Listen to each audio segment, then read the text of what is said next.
Hello everybody, welcome back. Today as well we have got to another video. In this video I'll show you how you can sign in on Citibank, but before that please do make sure to like our video, subscribe our channel, and yes, without any further delay, let's get started.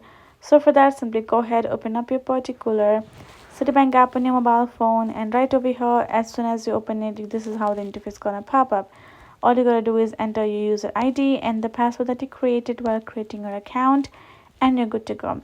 But in case if you have forgotten any of the information, can be your user ID, can be your password, simply gotta go ahead, tap on it, and simply enter your bank and credit card customer number.